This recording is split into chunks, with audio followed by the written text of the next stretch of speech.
In today's video, we'll be covering Australia's other major political grouping, that being the coalition between the Liberals and Nationals, briefly covering their history, key policy areas, and the possibility for a coalition victory in the 2025 Australian federal election.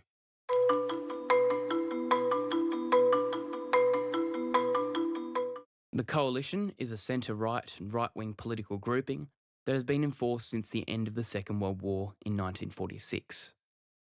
The coalition is made up of two political parties.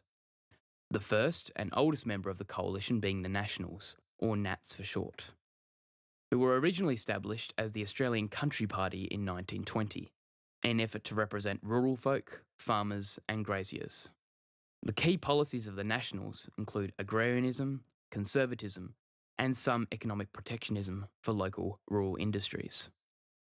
Since its inception, it's participated in multiple political alliances, including the Nationalist Party and United Australia Party up until 1946, when the successor of the UAP, the Liberal Party, emerged. The Liberal Party of Australia, or LPA, was formed in 1944 by Sir Robert Menzies and is the dominant partner in the coalition. Directly succeeding the UAP, the Liberal Party contained the majority of anti-Labor and anti-socialist political forces since its inception.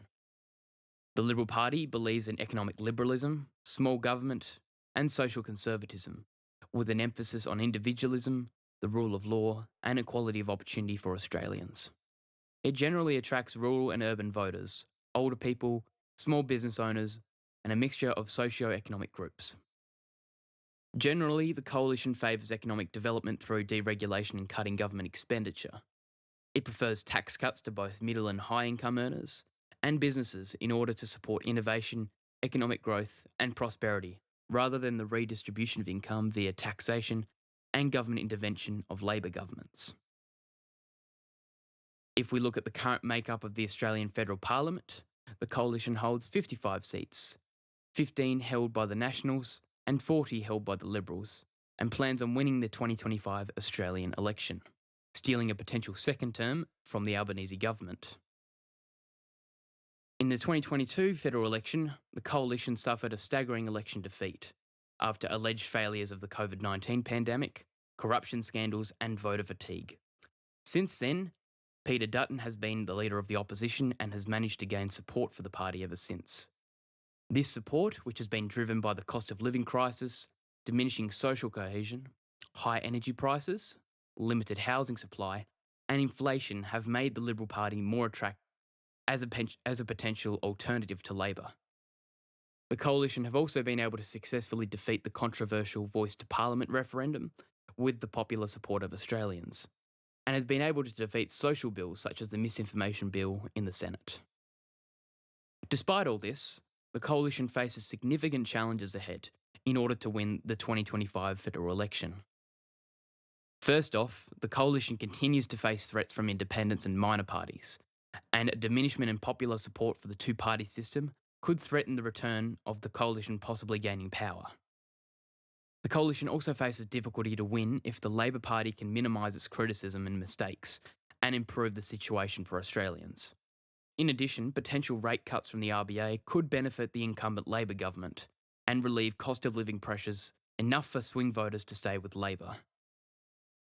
It also faces challenges from both social and economic campaigns from its opponents regarding nuclear energy, social issues such as the One Flag debate, and alleged misinformation.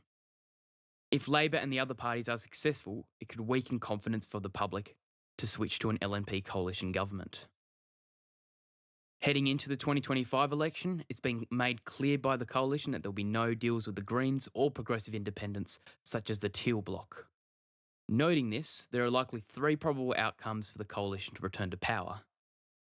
The first and unlikely option is a coalition majority government, where the Liberals and Nationals manage to obtain 77 seats to form a majority in the House of Representatives. While it's clear the coalition are set to gain seats in the upcoming election, a majority could be spoiled if current economic and social climates improve, and if disillusioned voters are still too hesitant to vote the coalition back into power after 2022. The second and possible option is a coalition minority government, where they fall short but close to a majority, requiring a few independents such as Andrew Wilkie, and minor parties such as the KAP and Centre Alliance to form government.